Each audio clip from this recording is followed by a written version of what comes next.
Please don't hear any of this, Brad. All right, we ready? You hitting it? Tell me when we're rolling. No, we've been rolling. God damn. We're Googling over here. All right.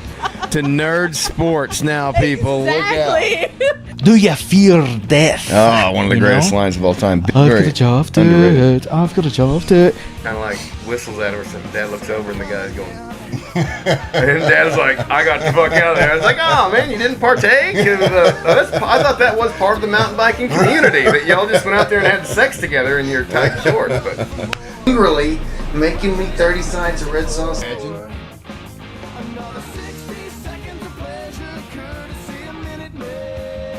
He just takes it back up. So that's what I was doing wrong the first time.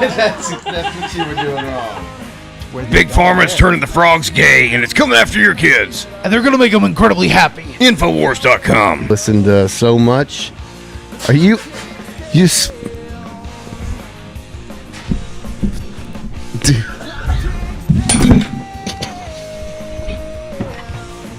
Episode 19. We got the whole damn band in here. I'm not even on camera. What, are we running? Yeah, you're okay. Yeah, So we're rolling out. Yeah. Gary, what's up, dude? Another day. Hosted Durhamcast 2, man. What was that like? Entertaining. You did well, sir. That was great. It was a good turnout. Did you get some of the aerial shots that I sent you? Of the, Yeah, I did. That was I don't pretty know, sick. did you It was a post little them? creepy That was that your cool. neighbor was Yeah, I spying know. over you the whole night. He's like, I got this neighbor that he didn't want to come over, but he took a bunch of drone shots in my house. well, he's ex-military, so you That know. was one of your neighbors that did that? Yeah. Oh, wow. What's funny is that he's actually got drone shots of his house going back for years, and Gary doesn't know about it. You just send You don't that know Bailey- when that drone Bailey is picture. lurking, especially when you're not home. Yeah, kind of hard to see that thing. It was kind of a cool look, though, I thought. It was cool. It's like a Woodstock kind of a thing. You see all the cars on one Mhm. side and the party in the back. Durham stock. I thought it went great. I think you got a way better place out there. Like the big trees in the back, you got shade. I mean, The natural stage of the porch oh, that was fantastic. made it easier. Porch is amazing. That porch was sick. The only minor gripe is the poles, but I think the way we spaced it out, like even watching the video playback from the set, it was fine. Yeah. Like, that was my only concern, but I thought it was fine because there was a lot more depth than I expected there to be, Yeah. Well, pole gave me a good place to go hide behind if I messed up. and you could have danced on it if you wanted to. Yeah. Or, I wouldn't mind seeing you dance on a pole, to be honest. you'd be amazed what I can do on a pole. Nah, I don't know that I'd be that surprised, actually. I think you've probably seen your way around one once or I'm twice. pretty spry for my age. Johnny Smith, you had your homework done. The good Johnny showed up that night. Got to keep that one. Get rid of the other one. You were on fire. I had a shitty mix. Really? Yeah. In the monitors? Well, it kept changing it with people getting up there and stuff, and I was like, Dad was out visiting with people, and I didn't know who the fuck was sitting back there half the time, so I just didn't say anything. But it sounded. I mean, I had a good mix the whole time. Nobody messed well, with you my had monitor. your own. You had your own monitor. monitor too. Yeah. Nobody messed with it, so it's I think we need Stay to the do. same. So we got your two powered, plus that little powered one. We ran those in sequence though, so me and Nate were basically had the same mix. yeah. You know, how'd you feel like it went? Oh, thought it was great. I could hear everybody. I could hear everything. It was fun. Yeah, your dad just does such an amazing job. Yeah, shout out mixing to that Bill stuff. for that. Big Yeah, shout man, out for to real. Bill. He, we wouldn't be able to do this without him. That's No. for damn sure. He put in a full day's work. That's a for lot damn of sure. work. And your dad too, cooking burgers, man. It was just so powerful to see family and friends all in the same place. You know that. Well, and then there was also people. There were just Durham fans that we hadn't seen Yeah. in forever. Yeah. Yeah. That were talking about how they remembered the lyrics after not even hearing us for 10 years. Oh yeah. Mm-hmm. Oh yeah. We're getting it warmed up right now, Caitlin. You live? Yeah, we played a lot of the stuff we played. You need to Hello stay- you need to there. stay off the cam. Hello you. Hi. Hi. You little fluff ball. You little fluff ball. Nathan, how do you think it went? Oh, you're so Very well. you're so excited. Unfortunately, I had to cut songs at the end, but Oh, you're so excited. That was a bummer. Oh goodness. Oh, yeah, It's like an you emo. know, say some good stuff to the end, and we had to. Well, that's the thing that sucks about cutting it from the last set, because you pack all your best shit in that last set. So it's like, oh God, what do we do? But overall, yeah, it was fantastic. Everybody sounded good. It's fun to get up there and do stuff. Man, the feedback I got during the breaks and after the show, I think was the coolest thing. The feedback from just people that I didn't even know coming Yeah. up to me. That when you get feedback like that, that's when you know it was good. Oh yeah, I had feedback across the board. The performance, the venue, like you and your wife and your family did a great job hosting that. That was awesome. Which sucks for you because now it's at your Now place. it's at my- You earned it, Gary. We enjoyed doing it. That's the thing too. It's Mhm. fun to do. And I will say this too. I want to put this out there. It is fun to throw parties as an adult now. Yeah. Because there's no, like, I looked outside the next morning, like, expecting a bunch of trash I and know, everything. right? And there was no cleanup. Yeah. Everybody grabs their stuff and leaves. Well, part of the reason I was so afraid about Durham Fest 1 was thinking about these people 12 years ago. Right, exactly. Right? It's like, I think about me 12 years ago. sure, same. And so it was You were like, 12. What kind of... Yes, we were. It was just... Durham Fest 1 made me feel a lot better because most of the people who were, a little on the edge now have kids and are matured and families. And it's just incredible to see people bringing their kids out to this now. It's like a whole nother generation of this stuff. And my peeps would much rather come to a Durham Fest with the way that we do it outside in a big yard than going to a club because it's so much louder in there. It's so much more compact. Yeah. You get people that don't like loud music, but they like music. They can move as far back as they want to get it just perfect for their listening pleasure. So, doing it outdoors like that and giving people the free space to place themselves wherever they want, there's a lot to be said for that. There absolutely is. I think we got a good thing going. We just need to build on it a little bit every time. So we doing one in the fall? I say we do, and then we revisit for next year. But I'd like to do another show. Oh, yeah, I want to do it. Definitely want to do another show. This year, I mean. Okay. Well, I mean, I assume we'd keep doing them, but maybe we do one this fall. And, well, I don't know. There's also, I had your mom offered to host it. James Gibson offered to host it. We could even do a rotating venue, so that way it doesn't put the burden on one person every time. So, I mean, we got a lot of options. Got to look at the setups, are we have to bring out trailers or do they have an adequate Power place supply. for us to play, power supplies, all that kind of stuff. And also, one thing I liked about Gary's is that it did feel like we were out in the country. Like, it felt like we were out. were.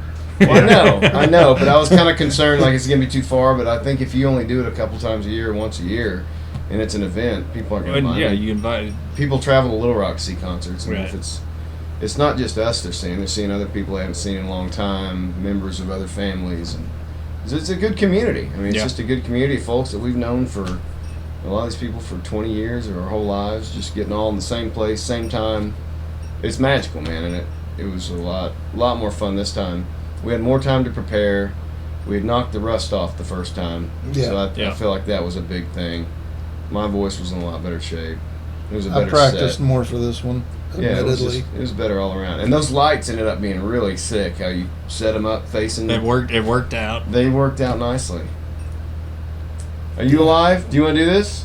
I'm ready. Or do you want to stay off camera? Oh, I got questions. Yeah, it's going to sound like that's all right. That's fine. Yeah. All right, big boy. Come on in. Oh, I got to get a... Little fun right now. Okay. I'm having a good time. I got Bud Light Peach bag. Gary. It is pretty tasty. Oh, my God. Have you not seen it in the stores around here? What? Bud Light Peach? Yeah, that's where I He's got got it. some. Okay, good. Because I was like, He's there's very a happy shit ton about at it. my store. I was shopping for some. I didn't know if the Walmart down in Farmington carried natural light or not, so I was in there, and I see the natural light. I was like, all right, I got this, and then it was like this, oh, and the Bud Light Peach comes into focus, and so I just hauled 2 30-packs up there. Let's do this. Lordy. We introduced everybody. Yep. I've done introductions, yeah. We just Yay. decided we were just kicking it, and we figured we'd fire it up. Good. Okay. First question is, how did the band start? I'll start this. So,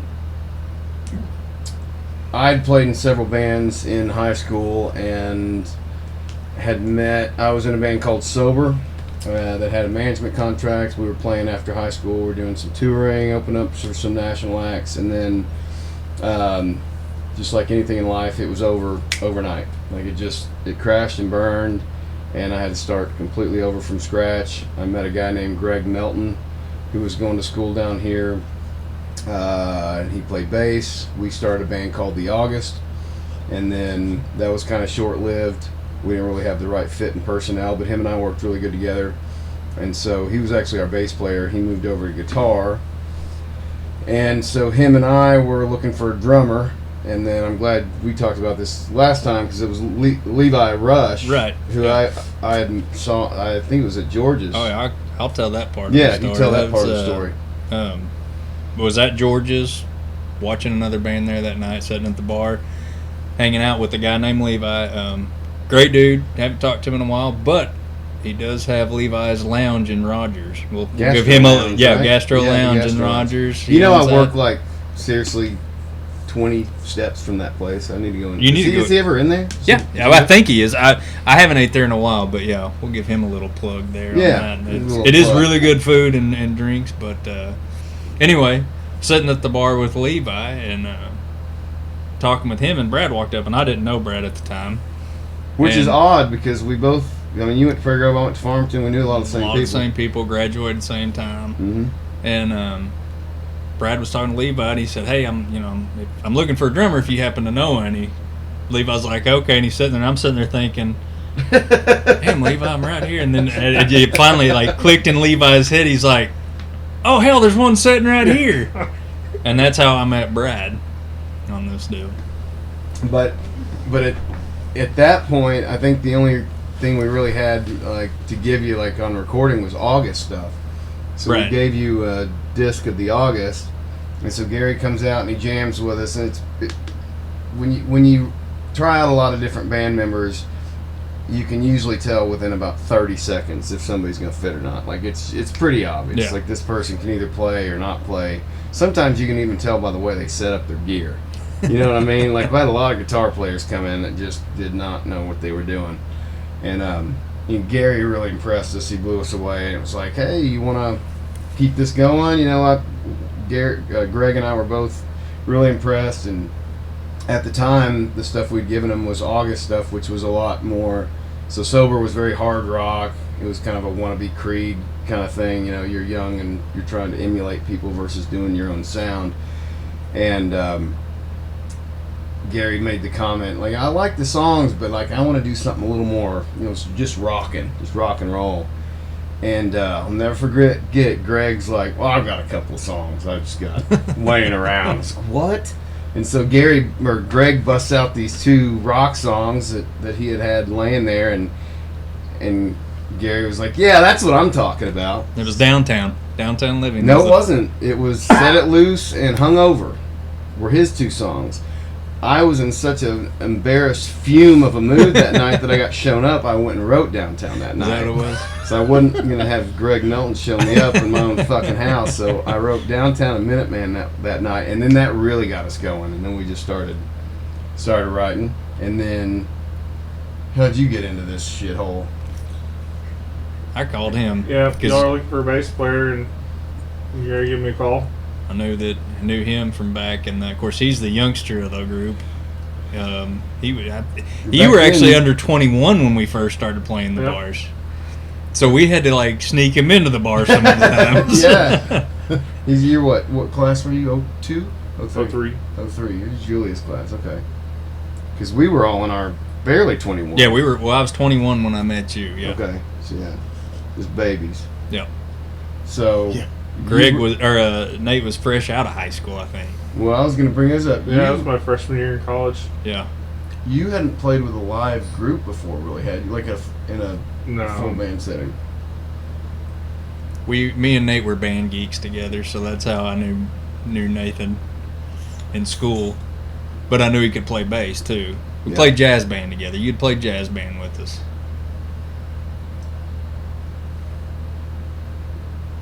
What year was that? 03? When we first started? Mm-hmm. Late 03, yeah.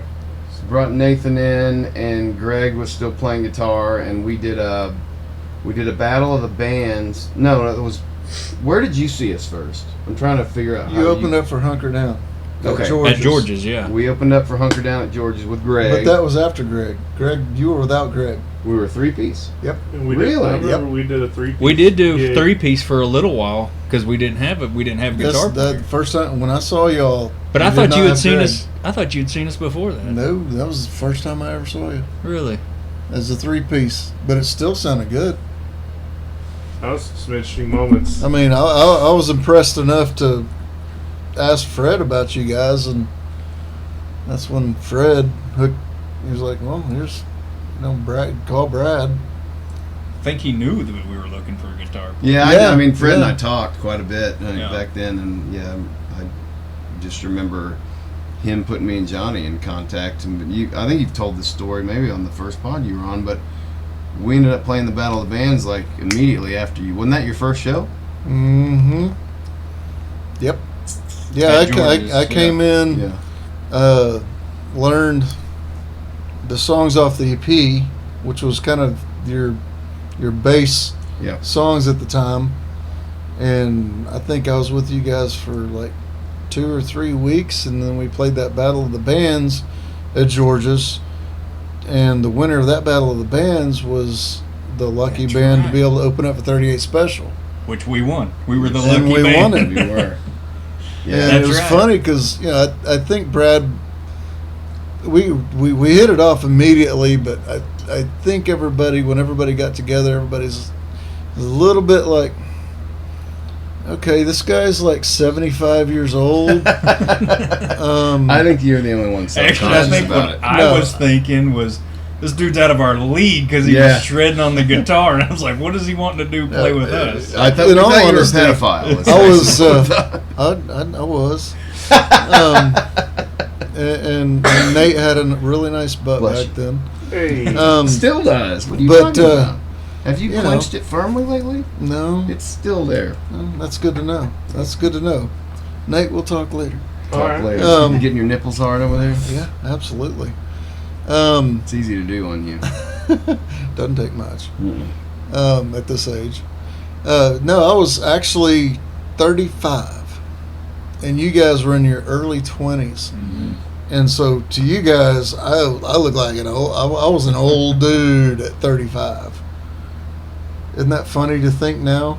We're How past. We're older 35 than was. Yeah, I was an we're old older dude. than he was then. Yeah. A lot older. Yeah, but you guys But let somehow me, you let still me stay play. the same age. Yeah, you look aged better than any of we us. just caught up to you, but you still look exactly the same as you did in 03. I'm a little grayer, but you know. And then so then this was the lineup. Yeah.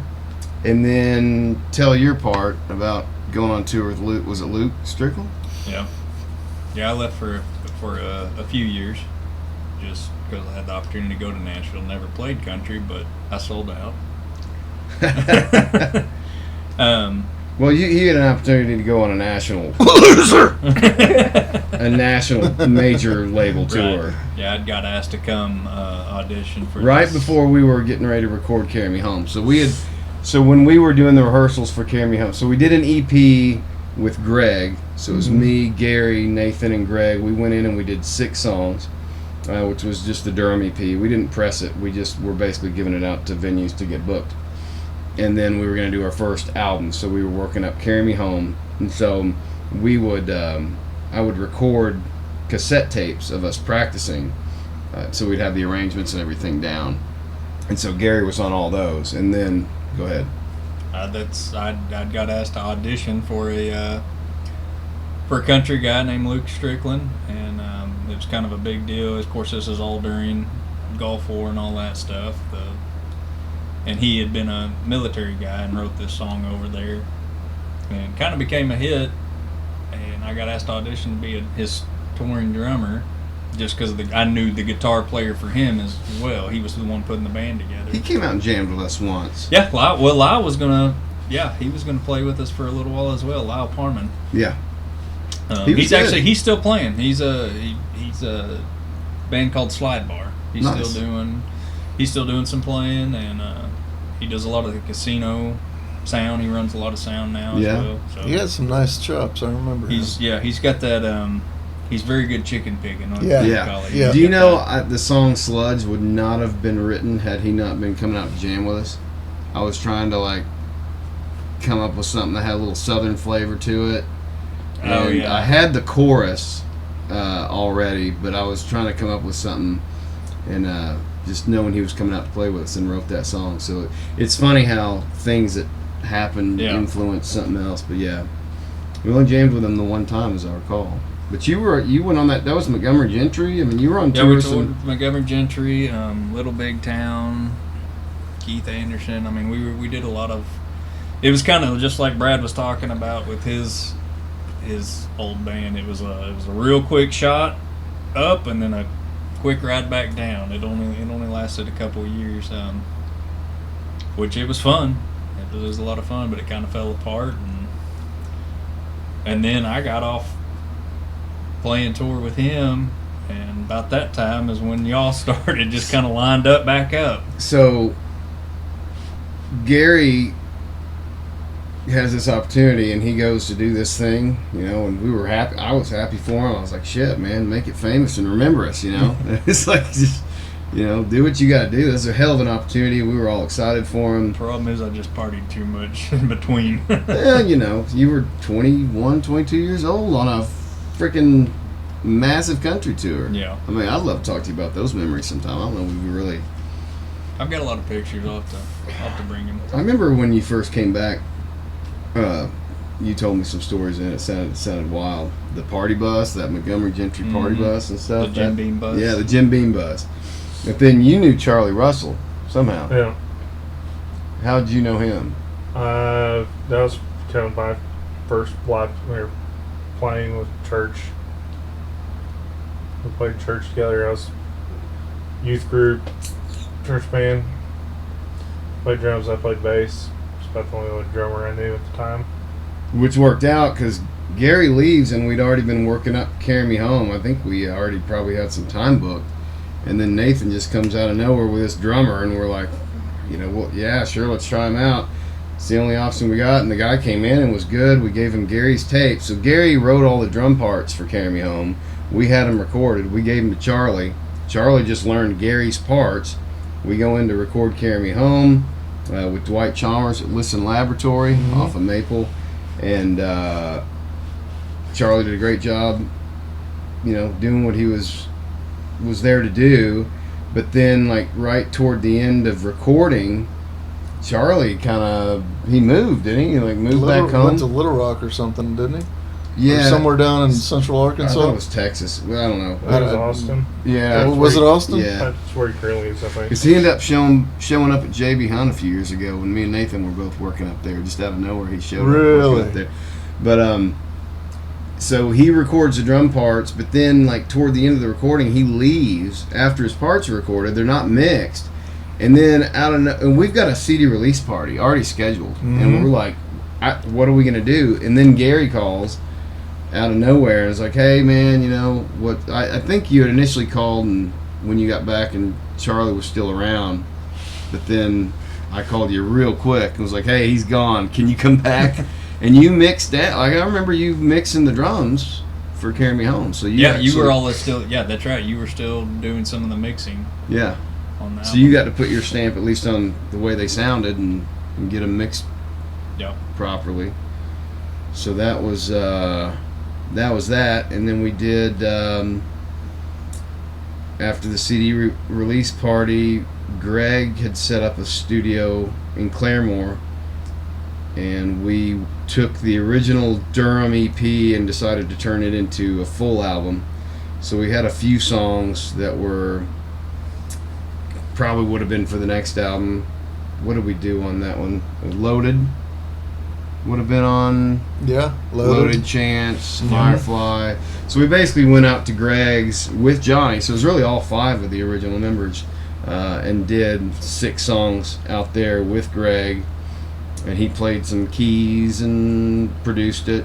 That was a cool recording because we wanted to match the sound of the original EP, so that it didn't sound like okay, half of this CD has this one kind of sound engineering type sound, and then second half sounded completely different. So we really, it was kind of cool how we recorded it in a manner and tones, and there's a lot of things involved that we really tried to match the same sound from the original EP, and I think it worked out pretty well. It was that was an interesting feat about that CD, was having to, not make it sound new and awesome and amazing, but almost make it sound like it was a little bit older and not as, I'd say, a little more raw. Yeah, we intentionally selected songs that would fit that tone a little more. So it's almost a prequel album to Carry Me Home. Like, in my mind, I think of it as like the first album. And the mixing and mastering was, it ended up matching the original stuff well enough so that made it a good full CD, where it was kind of for the, none of us, anybody outside of us, wouldn't have known what song was done when. Yeah. And that was kind of some cool recording magic about that one. Not easy to do. The one memory I really have for that was that we were all talking about what songs were around when Greg was still part of the band, and could we bring some of those back. And we had a song called Chance that ended up kind of getting thrown to the wayside because the verse wasn't very good. It basically followed the guitar riff. It wasn't. We had a lot better stuff, but I really liked the chorus. I think everybody kind of liked the chorus, and it had that southern rock kind of feel. And so on the way driving out to Greg's house out in Claremore, I rewrote the verses and didn't tell anybody about it. So then I was really excited about the new verses. It was very Black Crowes kind of feel. And so we got out there, and it was almost like a completely new song. So we got to track that. That was fun. And then we went in to record our official second studio album, Painkilled Nation, with Dwight at Listen Lab, who did Carry Me Home. And we got about halfway through the sessions, and he up and tells us, "Hey, I got a job with the Discovery Channel doing audio. I'm out." It was like, what do we do? So we went and had Dan Robinson finish the sessions. We did like 5 songs with him, kind of start to finish. And then with Dwight's tracks, he was on, I don't think he was on Mac. I think he was on PC, because Kimball was on Mac. And so when we tried to transfer, he gave us all the raw files to use, but when we dumped them into Kimball's system, nothing was labeled, and there were like 40 tracks of audio with nothing labeled. So we had to spend hours trying to figure out, what is this track, what is this labeled, and it was just a nightmare. And then we kind of had to try, nothing was mixed, it was just raw audio files. So we mixed it down as best we could. It also didn't have vocals on it, because you hadn't recorded the vocals. We hadn't never recorded the vocals, or Johnny's leads. Some of my leads were Some not of your there. leads. Yep. So we ended up cobbling together the third album, but it never really did. Between half the stuff being at Dan's and half with Dwight and ourselves, it never did. I think there's some of the best songs we have in our catalog, but I don't think never got pressed. We never if pressed you it will. because I never thought the audio levels. I just never thought it sounded great. But when I listened to those tracks on my system at home, yeah, there's a few things I'll be like, yeah, that could sound a little better, but for the most part, they ended up with what you had to work with. Yeah. They ended up sounded really good for what you had to work with. Yeah. But again, like, if you hold Carry Me Home to the standard, I didn't feel like it met that. No, not production-wise. You know, if we were millionaires, I'd love to go re-record Painkilled Nation in its entirety. So I still think some of those songs, and I think we're going to bring some of those back for Durham Fest 3 we were talking about tonight. Maybe Yeah. Arms of an Angel and some of that stuff. So that's how we got started. That's to answer your question. Yeah, that was our 30-minute answer to your first question. Next question. What all locations have you guys performed at? Like as a band and outside the band? Oh gosh, outside the band. I was going to say, wow. I played in Dallas for 10 years at who knows how many venues in 2 different bands. And so I can't count the venues and types of venues I've played. These guys have stayed more local, except Gary's played probably the biggest venues. Gary's probably played some big venues. I don't even know. When he went on tour. Yeah, there were some big venues.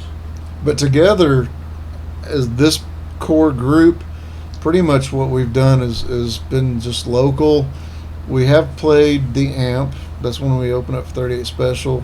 That was really cool. That was back when the Amp was in the mall park, the the mall original parking lot. JC Penney's Uh-huh. parking lot. Then we got to open up for 38 Special again a couple years later down at Riverfest in Fort Smith. Yeah. Yeah. Had it not rained, that would have been the coolest show. Although we got to play, and we got to finish our set, and 38 Special. They played too. They just made it delayed about it. halfway through there. No, did They they have didn't- to stop? They had to stop. They couldn't finish. They only played about an hour, because another storm system started rolling through. Yeah. But yes, that's right. They did it. We got delayed because of it. And then it cleared off, and then yeah. But yeah. And their crew was fantastic. Yes. Those guys are so professional. You don't think about it, especially if you're in a local band, because you're doing everything yourself or having your buddies help you do all of it. But like their crew was just so professional. You remember they were wrapping everything for the rain, just in the interim, and just had all this. The guys And their guitar tech let me play Don Barnes's guitar rig. That was the first time. That you was told the that first story time. on Yes. And that was pod really cool. You were on. Tell that I again. remember that. I don't want to get hard. It was I thought you already were. not yet. Okay. There's not much of a difference, but not yet.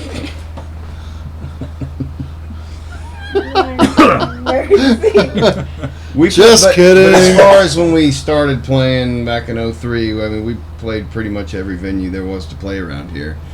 Just not a lot of venues around here. There's even less now. but yes. Well, Yeah, back then, that's, I'd say our mainstays were George's, and we did a lot of stuff at George's, and back then it was called the Gypsy, and then it changed to Froggy's, and then it changed to, I don't even know what it is now. It's a food, it's like a food truck court now. The other Yeah. place on Dixon, which only now has a place in Tawnytown, Jose's. Jose's That was on our Dixon. Oh, we had a lot of fun at Jose's. Jose's was probably the funnest place, I thought. Because it was outside, and you're right next to Dixon, Bayou. Right on the Dixon. Bayou and The Rogers. Bayou. Oh, the Rogers. Bayou. We were lucky to never get stabbed there. Yeah. Tell that story about Mother. Yeah, we were at the place. It was this little.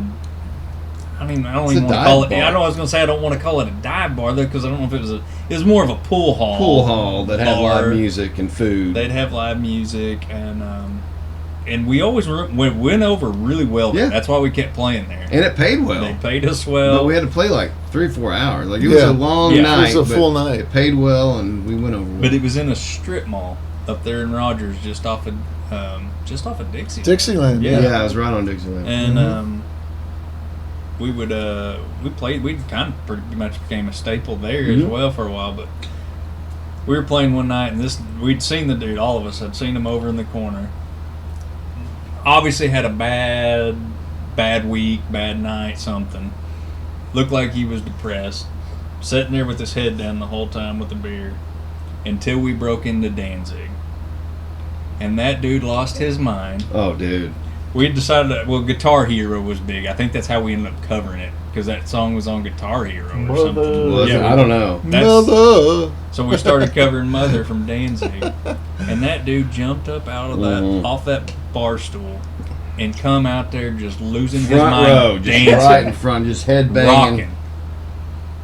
I thought he was coming to stab us at first. It was one in that place. Actually, hadn't the owner been shot and stabbed? Like, he had told some stories. So, yeah. But no, that was one of those moments where it's like, man, you might have made somebody's day better, just by playing a certain song, because that dude lit up. Oh yeah. He said he was there. You can see him all night, just up there drinking his sorrows away. But man, we start playing a little Glenn Danzig, he lit up. Never know what a song will do just for one person out there. Well, I've had people tell me certain songs we played have like made a difference in their lives, and I've had it happen several times. Or an original song, I've heard, that's me and my significant other's song, or this song saved our marriage, or it's wild to think that music is that important to people, and it is, and it can be. I mean, everybody's got a special song they can tell a story about and how important that is. But you don't think about, I don't think about that as a performer, about how this might be impactful to somebody. I hope they're entertained, but you don't know what kind of story they have or what's going on in their lives, and just a song might change somebody into a shitty day into a good day, and those are the kind of moments that obviously we talk about that story a lot. Oh yeah, and it's special. It's important, and hopefully that dude's still jamming to Danzig to this day. Wow, that's an old. I'd forgotten about that. Yeah.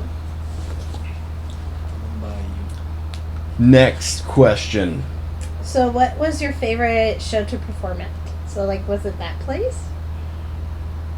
I didn't particularly like playing there at all. I felt in danger for my life, and we had a long drive home too. Yeah, and you played till 1 o'clock. Because we were almost 1 o'clock in the morning after a few brewskis. Yeah. My favorite was the 38 special down in Fort Smith, because we got to play our whole set, and the crowd was so into it.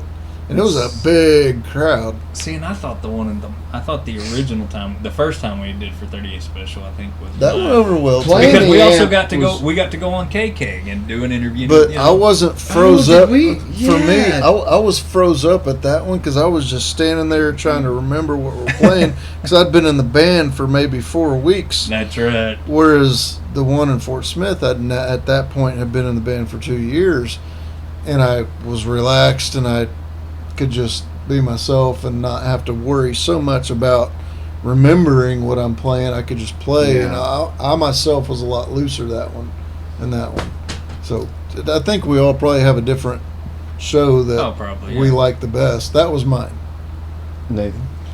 There's a particular Jose's gig we played after a football win. Oh yeah, Auburn. those are I short remember that shows. one. People That's were in right. such a great mood. Yeah. We beat Auburn, and pretty much the whole Yeah. stadium came down to Dixon, and that place was We had packed. a popping show that night, but I had a lot of fun opening up for Hunker Down shows.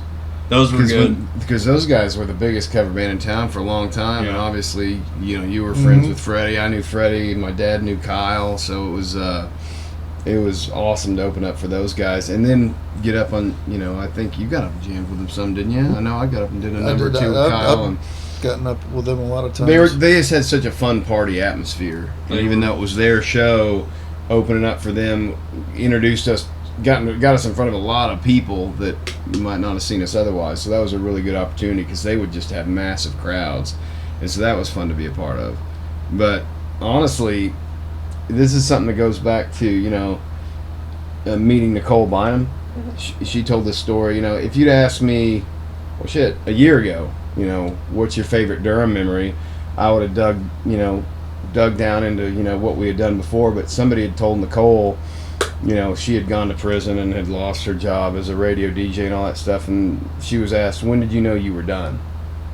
And if you'd asked me a year ago, what's your favorite memory, I would have said something, but I would never have thought a year ago we would have done 2 shows and would have started our own festival and like my favorite Durham show was Durham Fest 2 out at Gary's. Honest to God, like it was just we're doing our thing. Our kids are there. You know, Nathan brought both his out. Did you have one out the first one or none of them? Was Cade came out. Abby didn't. Okay, but you had both. Both of them came out. This is the first time both your kids were at a show. None of our kids were old enough. Well, your daughters are grown now, but like me and Gary and Nate, all of our kids were little bitty or not even born yet. Walter was born the day of the last show we had booked. Like we were supposed to play a big Cinco de Mayo show. Right. And we had a show at, I think, was it Froggy's then, or was it? I don't remember what it was called, but it was that venue. I thought we were playing Jose's, or was it the Froggies? It was Cinco de Mayo. I do remember that because it was a big. You could be right. Could have been Jose's, but it was a big Cinco de Mayo show. We were headlining it, and Julie goes into labor like at noon that day, and we had a baby, and we ended up having to cancel that show, and that was kind of when I was like, we all just kind of collectively decided, hey, let's raise our families, and that was the right call. I mean, we all needed to do that and be with our kids, but now to flash forward to now to have our kids actually out there and knowing the music, you know, that's the whole reason I wanted to do Durham Fest 1 was because the kids kept nagging at me like, Dad, you keep talking about doing a show out here, and I was like, yeah, we'll do it one of these days, and like Walter said, no, do it this year or you'll never do it. And I was like, all right, I'll ask the guys what they say, and they will say no. And so I sent a text out to everybody, and within 5 minutes, everybody's like, yes, yes, yes. Oh, shit, we got to do this now. And so now we're, 2 behind us, and I honestly... I don't think it matters how old you ever get. You always have that itch to want to keep playing. Yeah. I was like, yeah. That's this guy. Yep. Well, it helps to like the people you're playing with, because I've been in bands with some shitty people, and you're just like, man, how can I... It's almost like a bad marriage. It's like, how can I get out of this relationship? How can I get rid of this drummer or this guy? But you just keep going because you got shows booked or whatever, but, Well, and then it's like, you get to, like, for me, it would be like, man, I really want to start playing again, but I don't know if I want to mess with the bars anymore. Like, I don't know if I want to mess with, like, if I could find a place where we're playing like a happy hour and we're done by 8 o'clock. But, I don't want to go play till 1 in the morning. Fuck that. And then have to haul out, all your I'm gear. I'm a drummer. It's like it takes forever to get out of there. Yeah. So this is these Durham Fests have been super fun, super chill too. Like, I mean, it's just they're just pretty cool. It's a whole different. I don't know what the word I'm looking for is, but it's a whole different atmosphere. Whatever. It's just more relaxed, more fun. It is. It's a lot of fun. Well, the thing I was most worried about, like I was telling you guys before we started, I was nervous about having it out here because I was imagining everybody the way they were 12 years ago. You had some rowdy people, and it's just like, I don't know that I want that out, in a family environment. But again, everybody else has had 12 years to grow, just like I have. I would have wanted myself out here 12 years ago. But it was super family friendly, and everybody's bringing the kids out, and the kids are listening to the music now, and they're becoming part of it. And we won't tell this story on the podcast, but remember his bachelor party? Oh, yeah. Oh, yeah.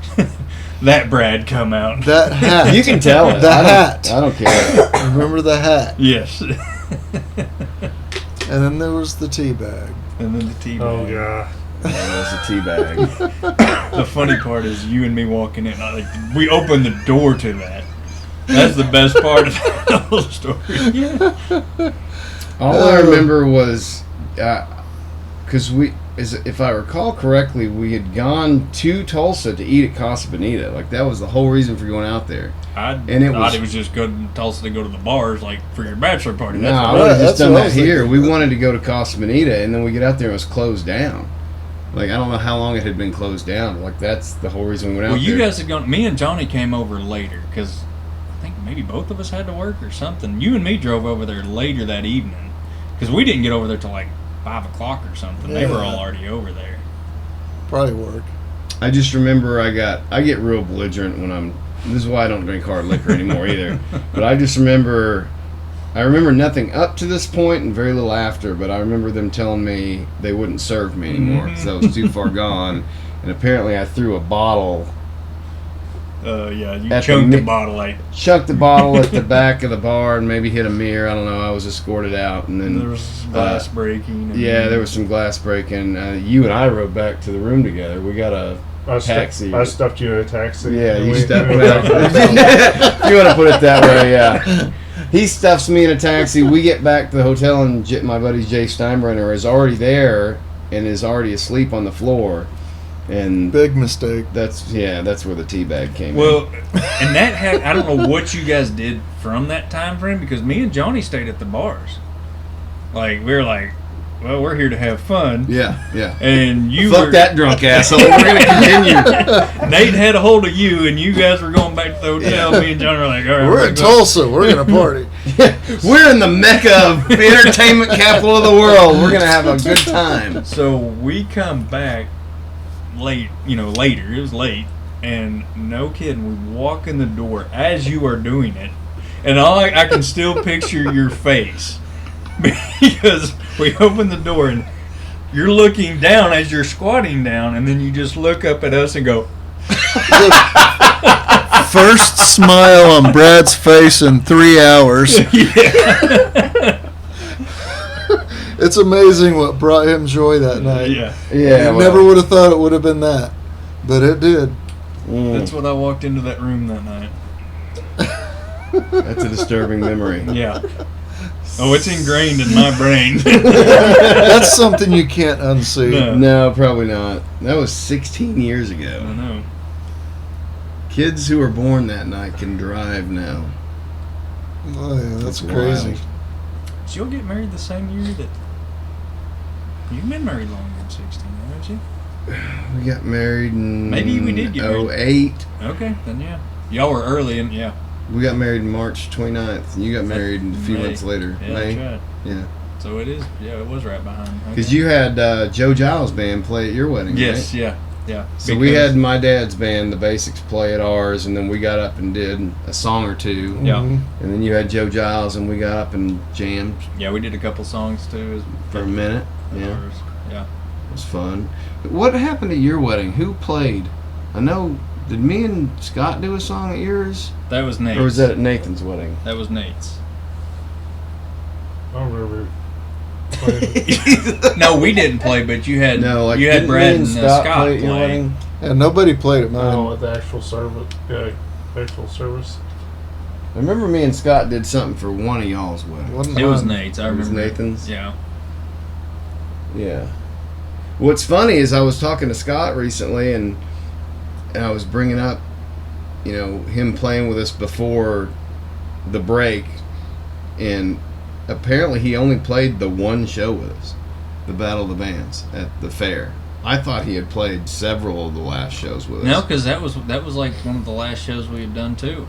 But you remember when we used to go out to the Elk River and play out the Overby's place on the trailers? We started. was Yeah, before that was Scott. fun. But that apparently that was before Yeah, that was Scott. before Scott. So he had. It's weird because now we've, Those were fun jams. Yeah. they were for I jams. forgot about those. Well, that was kind of the wheel turning for the Durham Fest kind of thing. When I was growing up, there's a dude named Jim Hanna, and he had a place out in Combs, Arkansas, and he set up this stage. We played it one year.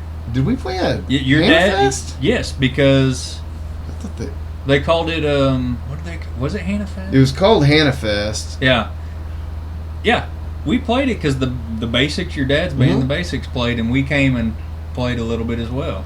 And then maybe that was with Greg. I can't remember if that was Johnny or Greg. I don't remember Durham I don't playing it 'cause I was in remember. high It school. was Greg. It was Greg. Okay, it Yeah. might have been one of the last ones. I think it was, but yes. But yeah, that was kind of the impetus of doing Durham Fest, was because we had such fun looking forward. It was once a year. It was in the fall, and my band would open up for Dad's band. It was just the two of us, so we'd get up, do a set, and then his band would get up there, and of course, we were a bunch of teenagers out there trying to just hound liquor off of people. And That might have been one of the first. Yeah, that was in the beginning of Yeah. Durham for sure. But I do remember doing that. I just look forward to it so much every year because it was out in the country. You just had friends and family, the kind of people you want around you, and doing that. And I'd always wanted to do that kind of thing myself. And think it's been successful so far for sure. Yeah. Nowhere to go but up. I got all kinds of. I mean, your dad cooking the burgers there was fantastic. That was really. He loved it. He loves doing. He was that kind having of fun, stuff, man. yeah. He was talking shit to people and having a good time. He had a little tip jar there. Yep. You know, he's one of those kind of idle hands guys. He doesn't like not having something to do. Like, he likes to be. In the and mix. that's the whole reason it happened. Like, so my wife, she cannot handle if we're entertaining, she feels like we got to be having food for people. Yeah. And it was just bugging her for the whole week. Like, she was like, I can't believe we're not doing food. I can't. And I said, look, I'm not gonna have time to do any of that. That's your call. And she got to talking to my dad. My dad's like, I'll cook. I'll bring my big grill up there and I'll just cook. And I'm all right. And it was awesome. Yeah, it worked out. But yeah, my wife, she's she likes entertaining. But if she's gonna do it, she's gonna do it. You gotta right. bring She's some like, food. Yeah, no. Mm-hmm. She wants to make sure everybody's taken care of. Well, hey man, I got to tell you, it was fantastic. It's top notch. All right, next question. Favorite band you went on tour with? Well, we've never really toured as far as opening up for bands. Opening up, yeah. I got to open up for.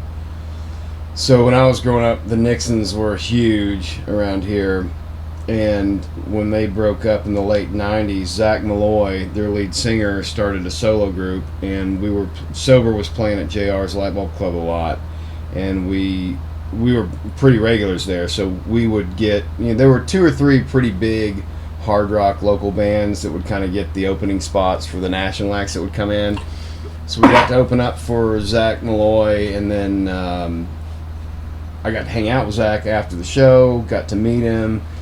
So anytime he'd come into town, we'd get to open up for him. I think we opened up for him at least twice, maybe 3 times. But ended up going out to his house in Tulsa, where he lived at the time, with the August. And he recorded an EP for us. He recorded 3 songs that we recorded in his basement. So I'm down in this dude's basement and so he had, that sounded a little creepy, didn't it? But he had tour posters down in the basement of because the Nixons had opened up for Kiss, and they'd played with Alice in Chains and Live and all these 90s iconic bands that as a kid you just grow up worshiping, and here you're in the dude's basement who's got the actual tour posters of the Kiss tour he opened up for. It was like, oh my God. And so that was really magical. I loved the Nixons too. Like, they were one of my favorite bands. Their shit still holds up. Yeah. I love the Nixons to this day. And he actually, when we were recording with him, and this would have been before Durham, so 01 maybe, he had just started talking to some people out in California, getting involved in BMI ASCAP, songwriting stuff. And that's what he does now. He's out of Nashville, but he basically writes songs, and you look at his list of credits, and it's for every pop singer and country artist, and that's what he does. He just writes songs and, makes money off of that shit, which, hell of a gig. But the dude's super talented. That Nixon's self-titled album with, not Sister, the one after that, The Fall and December, Baton Rouge, Screaming Yellow. That was on the Sister. No, it was on the Sister album. No, it was on the first one, FOMO. Sister was the one single they had on FOMO that was real big, and then the follow-up had all that other shit, I'm pretty sure. We need a fact checker. We need a producer. No, that was a lot of fun opening up for him. And then Prime STH was a big band in Sweden. They had a #1 down here, I'm Stupid, You're Smarter. Do you remember that song? Sober opened up for them, and the plane with all their gear was delayed, so we did an interview on 104.9 The X. It was 98, 99, and so we went on and did an interview. They came on and did an interview, and then after the interview they're like, hey, you guys mind if we use your gear? I was like, what? You don't have any gear? And they're like, the plane's delayed, and we'll rent your gear from you. So they ended up paying us to use our gear because they didn't have any equipment in the United States. And they came here because they had the way the label did it was they were putting them in the places where they had the most plays. And so Northwest Arkansas was just jamming them all the time. So they came here, and I'll never forget. So Noah is the lead singer's name. We had played this show, and they're signing autographs. And I was like, oh, this is so cool. I'm hanging out with these dudes signing autographs.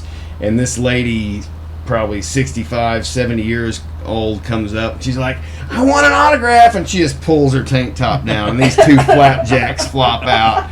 And it was like, that is not how I thought signing titties would go. You know, and you could tell he's like trying to sign this flapjack of a breast and not be, you know, I don't know. You probably had to put like something underneath it to get it. It was horrifying, but That was disturbing. it was. I still remember it. I still have nightmares about it. But Gary probably had the best. Well, you all were on a tour, so who all was on your tour? Well, I did it. We still opened up. We were on tour with Montgomery Gentry, and Keith Anderson was on that bill as well. But I also got to play with a lot of bands. Be great. Keep going. There was a lot of bars and stuff too. We'd still have to play in between. You know, when you're not, like, if you're not the big show, like, you still got to fill in those other days because you're only going to do those big shows over the weekend. So we're still playing bars in between throughout the week. You know, and you're still making money doing it, but it's smaller venues. But the funny thing is the same time that Luke's hit song come out was when Little Big Town hit it. We were playing bars with Little Big Town. Oh, wow. Back then. And then, but I would say the best, I guess the most fun was probably Vegas. We opened up for Neil McCoy in Vegas, and Little Big Town was on that act as well. Yeah, Vegas was probably the most fun. That's pretty cool. Yeah. Played the Orleans Arena in Vegas. That was the first big show that like I'd got to play. That was the very first one. And I walked in. It was like 10,000 seat arena. That's sweet. I've had some pretty cool opening things. Outside of this band, I did play bass in a blues band for a number of years, and we opened up for Colin Ray, who I just freaking love, and that was a really cool gig, getting to open up for him, because just I'd been into his stuff for so many years, and so to be able to open up for him was really cool. Within this band, 38 Special for me, because they've been one of my favorite years since I was a kid. You want to tell that Don Bourne story again? I know you told on the first pod. No, I'm not going to tell it again. All right, go watch the first podcast. But I did get to play his rig. Yeah, I was there. No, 38 Special was cool. That was powerful. But another instance, I don't know if you really call this opening up for somebody, but I was involved. Well, you moved over. Band we mentioned earlier, Hunker Down. Good buddies of mine. They were huge years ago. Huge in the 90s and early 2000s. And they were talented, Very good. But I got to tell a story. Let me tell mine, then you tell yours. Yes, sir. Mister. But you're the ranking silverback in here. They opened up for a number of bands, but the biggest one was actually at Barnhill Arena. They opened up for Collective Soul. That's right, they did. But was that 94? Ish. Yeah, I remember that. It was early mid 90s, and me and Freddie were still pretty close to being best friends back then, and I knew their stuff. I knew all his. I mean, I probably could get up there and have played for him and not missed a beat just because I knew their stuff so well. Yeah. Well, with that, I knew what pedals, what effects pedals he used, like distortion, chorus, whatever. I knew what he used when in all of their songs, and so Fred didn't want to mess with having to go over and click pedals when he was playing live in front of in an arena, and so in an arena setting, the main act usually has a huge banner that their stuff is set up behind, and the opening band plays out in front of that banner. Well, I was set up right behind the far right side of the banner because Freddie played on the right side. I was on the very far right side, right behind the banner, and he'd run his pedals back to where I was. And for the whole show, I was hitting his pedals for distortion, clean, chorus, and that kind of stuff. For that huge, arena show for opening up for Collective Soul. So, given I didn't technically play, I was involved. Yeah. That's a cool So that story. that was really cool, and it was a lot of fun. And we got to meet the lead singer of Collective Soul when before the show. We're hanging back in our green room, and he just came cruising in, say, "Hey, wanted to meet you guys." One of the coolest dudes ever. Was just he? super chill, yeah, super chill. Just hung out with us for about 20 minutes, just talking. So that was a really, really cool thing. Wow. Kind of different, but cool. Yeah. You've told me that story before. That's wild. That would be really cool.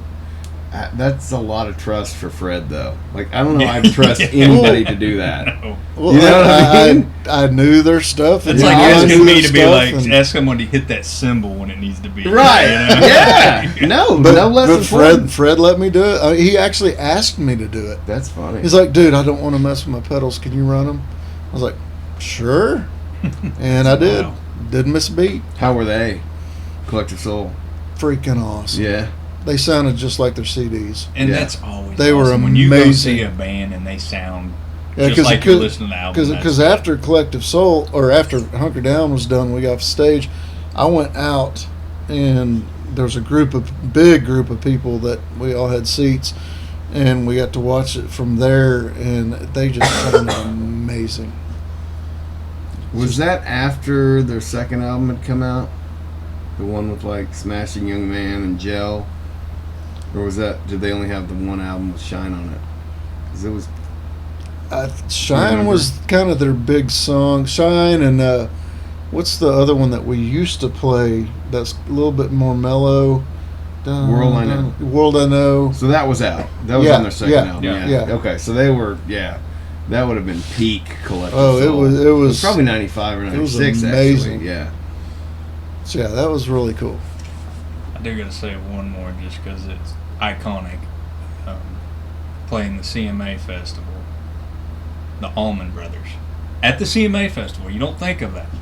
Now we didn't actually open for them, Yeah, but you were there. right? So it's at that deal. You're down on the riverfront. They've got 2 stages set up, and they're Yeah. just constantly like, while this stage has got someone set going, this one's setting up, and Yep. it's just constantly Back and forth, yeah. alternating. And so we were backstage at the same time. They were the next act over, and I got to meet Greg Allman. Oh, nice. and I the didn't know Allman that. Brothers. And they still, like, even at that time, of course, he's gone now, rest his soul, but the Allman Brothers still sounded amazing at that time.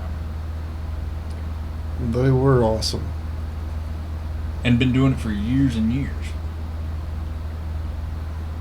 I never knew that. That's pretty wild. Yeah. What was that like? The CMT, The CMA Festival. It the was, CMA, Country Music Awards. yeah. It's Who put that on? Was that? It's in Nashville. It's the CMA. I mean, it's Well, they just, televised that it's shit. Or used yeah, to. they Yeah. still do. It's actually, I think they just got through having it. Was that pretty wild? I'll tell you this. There is a lot of talented people in Nashville. Yeah. That's where they all And go. it will just amaze you. You walk down Broadway and see people just trying to get discovered. The amount of talent that's just there on the corner trying to... Yeah. I saw kids playing fiddle. There was like families just, Yeah. they're trying to do something, and kids Mhm. playing fiddle at 10 years old that would... I mean, they could easily be playing with anybody. My girls live outside of Nashville, and when I go see them, several times would go up there, and I just be like, why do I? It just makes me want to stop playing. I was like, why am I It's even playing? Because amazing, and you're- the talent is just ridiculous. Yeah, they're just, and it's just all about who you know. I mean, that's like, Mm-hmm. that's the only reason I ever had a shot. is because I knew the guitar player that was putting the band together, and he gave me the shot. But to even then, audition. who you know is not a guarantee of success either. Right. You know, so it's But to even get into that, yeah, you know, for sure. it's But here's meeting what's the even right wilder: person. the people who make it sometimes are absolute shit. That's what baffles me. There's so much talent out there, and then you have, and I'm not going to name any names, but there's people Right. who get to the top of the food chain in pop or rock or whatever, and you they're hear them awful. live and they're just terrible. It's all I know. I know I exactly. mean, what you're it's saying. it's just disgusting. But they've got that. It's all about also being able to sell it. You know. Oh, absolutely. Marketing's everything. Mhm. We're going back to your Collective Soul story. Julie and I saw him in like 2000. I don't know if Max was born. It was in like 2010 or so. It was at the old amp when it was in the mall parking lot, and we were like fourth row. I mean, like I could have, you know, not from here to the CD wall. Like I could have touched that stage, and man, they were fucking professional. Just one song after another. You see bands like that because I feel, you know, we're not a touring act. You know, we've still got things we could work out and get tighter as far as a show, a performance goes. But you know, these guys would just, they'd knock out a song, they go to the next song, and while the next song intro's going, the singer will say a couple of things, and it's just Ed Rowland, particularly lead singer of Collective Soul, he doesn't play guitar live a lot, and he writes most of the shit, but he's a front man. Yeah. So he's up there dancing around and just doing his thing. I remember I was not a big System of a Down fan when they first came out. I liked a couple of their songs. They were a little weird, but we saw him at Ozfest. He opened up for Ozzy in like 2002, and those guys played like a 30-minute set opening up for Ozzy, and it was basically one continuous 30-minute song. It's like as soon as one would end, they already were clicking into them. There was no time in between. They'd end one and start the next. And maybe you get good at that when you got shorter sets, and it's just like, well, let's just rock and roll. Serge Tankian, the only thing he said during that whole set, speaking to the crowd, was there was a helicopter flying over, and he said, "Your government is watching you," and then they just kept on playing. But it was like one song after another. I was like, God, those guys are tight. It was right when Toxicity had come out. That was what they were promoting, and I hadn't heard that album yet. So most of the stuff I was hearing for the first time live, and I remember after we left there, we went to a Best Buy and bought that record and listened to it on the way home. Like, I just love them so much. But it's wild how... But that's their job, and I mean, it is everything's scripted. I mean, you know, they're still like, you know, they'll go off beat a little bit, but everything's, it's like... Oh, sure. You know. Did you see a lot of that, like, when you were touring with a lot of these professional acts, where it was just a... It's all about keeping the flow going, and yeah, absolutely. It's a show. I mean, it's putting on a production as well. Not just the music, but it's also putting on a production on a lot of those. I mean, you think about Montgomery Gentry, his big thing was carrying that, you know, microphone standing around and spinning it around, you know. Yeah. It's just so wild when you think about all the people who fail and people who make it. Like, a lot of times the best people don't make it. There's such a, I don't know what the combination is. It's talent, it's work ethic, it's luck. There's so many factors. There's so many factors, and it's also the and I will say, like I said, I'm not going to name names either. There were some that were just total asses. Yeah.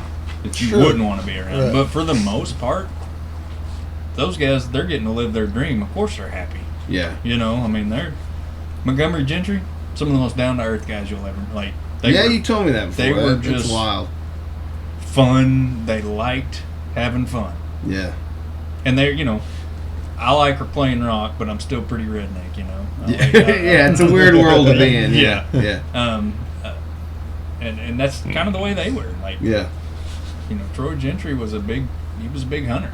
Yeah. And I love hunting, and I'd sit there. I remember talking about turkey with Troy Gentry.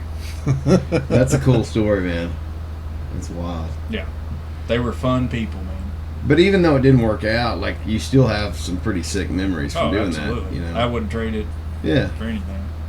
That was a great question. It brought up a lot of good memories. Yeah. Good. What else you got? We're gonna go with some of my stuff that my mom came up with. What instruments do you guys all play? Like, as in, how many do you guys play? All of that. Johnny's actually very underrated at the skin flute. Oh, I can play the skin flute like nobody else. And there we go. What about you, Nate? Bass guitar, played French horn in high school. Yep. You also sang in the choir, didn't you? Yeah. Yep. That's something I learned from his mom. Went to, made regionals, or was it regionals one year? Bass tube. Very beautiful bass voice. We tried. He was gonna sing a song at Durham Fest too, but he kind of bailed out. What was up with that? I wasn't prepared. You had time to prepare though. Durham Fest 3. I just can't hold up to you, Brad. You're doing Paradise City. Woo. Well, That's it's up like, there. Dad, y'all gotta cover Paradise City. It's like, you want to sing it? You know, it's like I can only do so much. I can't. Yeah. You gotta kind of. That'd be an awesome I was song. like, if you will come up there and continuously punch me in the nuts GNR. while I'm singing it. Axl Rose can't even sing it anymore. No, Yeah, I've he heard cannot. that. Is No, it? he Is it? cannot. Is It's it bad? It's bad. real Is bad. it? It's real bad. See, I've intentionally stayed away from the new GNR stuff. So besides skin flute, because I know you're good at that too. I am. What else? We do actually you do? practice together. Yeah. Man, I can fake it on pretty much anything. I mean, if you know, general notes and stuff. I've never tried playing a violin. I've never tried playing anything with a Bow. Bow. Yeah. So that would probably be pretty terrible. But I can fake it Guitar, on the bass, bass, and drums, the drums, keyboards. I can fake all those things. I'm not good at any of them. I'm not even good at guitar. I can just translate the I edges. disagree. I mean, I can fake it. I'm not. I think you're pretty good at You would guitar. agree we're on different levels, He's though. kind of the weakest link, but I- it's his name, but He writes the song. I write the songs, motherfuckers. That's my contribution. He is a I'm very not that good good writer. at As a anything, but I can guitarist, write. I appreciate Brad's guitar playing because he has his own unique style, Very much so. and he's very strong at that style. So I think you underrate yourself. Maybe, but it's easy to do when you play same room as you. I see the blazing glory when you practice. No, but you, Um. but you come up with these rich lines and stuff. So It's a different approach though, because I have to, like, if I'm going to play a guitar solo, I have to write it. I have to hear it and hear the melody, and then I find where that melody is. Whereas you could just shred. You can just figure it out. but there's a beauty to what you do. Because you can hear it before anybody else does. That's what yeah. you And- hear it and in your head, it's- and and it's- you know what it wants. You And want it it fits so. the That- song that's true. perfectly because when sometimes just ad-libbing doesn't always fit what's going on, but what you come up with is intentional Yeah. and it fits, and I appreciate that, and I love that about your guitar playing. We're just getting all cozy and sweet in here. This is, might rub your leg a little bit, Johnny. You want to practice skin flute later? Oh, I thought that was a given, but Okay. yeah. Um, No, I do think Johnny and I have a really cool thing going where a lot of the solos in our songs, he'll start or I'll start, and then the other one will take over. mhm. I like it best if sometimes I'll start it out kind of slow and melodic because I'm writing it, and it's an interesting. Writing solos for me is neat because I don't have to rhyme anything. I don't have to repeat anything, so it's a non-repeating melody that doesn't have to rhyme. So you can just come up with a cool little lick, a little melody that's just done the one time, and then we've got several examples of this. But sometimes Johnny will start the solo and I'll come in at the end, or I'll start it and he'll come in at the end, and so they are very two distinct tones. Like you can, if you listen to our music enough, you can tell who's playing what, and it does give it an extra dimension, Yeah, I think. absolutely. And obviously Gary is getting to be master vocalist over there. I would not say that at all. Something I've always wanted to do, but yeah. He was doing Taylor Keep Swift vocal practicing. scales You're before getting the better. show. You're getting better. He's worlds better than he was Yeah. when he practiced the first time. Like, Uh, it's all about that confidence. Well, that's Yeah. a lot of it. It's all confidence, yeah. That is, I've always been confident behind the drums, like Sure. in my little shell back there. And what's funny is, I mean, everybody can all. Well, there's a lot of potential that we all do a lot of different things, but we're most comfortable in the roles we're in. At least in this band, we've been doing it for a long time. Well, first instrument I actually learned was piano. Like that was the first. Yeah, you play instrument. little keys. That was the first. That's what I started on. Didn't want to, but that was Was that something your parents made you do? Was learn piano? which don't. Thanks, Mom. I'm glad she did. Now she always told me that when I was younger. You'll thank me one Yeah. day. That's now you that's have. that's how I learned about keys and Exactly. some music theory was when I was playing piano early on, and then I was like, this isn't cool. No, it's not cool. So at 16, my cool parents now. finally got my guitar, and I was like, thank you. You turned it up guitar, to 11. guitar and bass are my two things. I've played bass in a blues band for a lot of years, so I'm very comfortable on bass. But guitar is my passion. I can wank around on drums. I can wank around on a keyboard, kind of like Brad said. Just sort of. I can fake it. Yeah. But nobody's going to hire me to do either Right, of we those can two do the things. basics on all the instruments. Yeah, I know my basic chords on a piano, but like my dad's talking about, there's first position, second position, third position, so you can, jump to them faster. And I'm like, yeah, Durham's not really a keyboard band, so I don't really have to worry about it.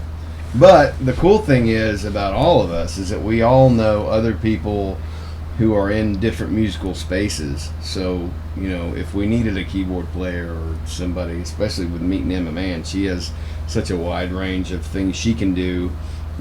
Scott's a great example. You want to drop some harmonica in, call Scott. Yeah. That motherfucker can. We love bringing in other musicians to do special stuff like that. And we talked about earlier tonight bringing Emma Mann in to enhance this is Durham. This is the band. That's never going to change, but I think we're probably, I might be speaking for myself, but open to bringing more people in and just enhancing the sound where it can be utilized, as long as it's a good fit, and personality goes a long way too. Because when you get to the position we are, it's like if you have even the hint of drama or bullshit, it's like it's not worth it. But having a guy like Scott who's just down to do anything. And that sumbitch was up there at the stage the whole night, man, just hanging out, just ready to go. He was hanging ready for that song, man. He was ready for it. And he's so good. And he's of that level that we really... Do we have one practice with him? I think we only had like 2. Did we have 2? Yeah, but it was more or less kind of like, here's what you're playing on, and you guys kind of worked out the solo arrangements, who's doing what.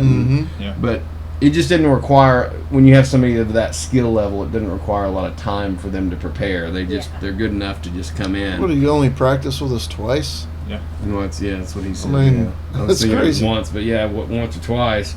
But we practiced for 8 weeks, something like that. Yeah. A couple of months when Gary didn't cancel on us.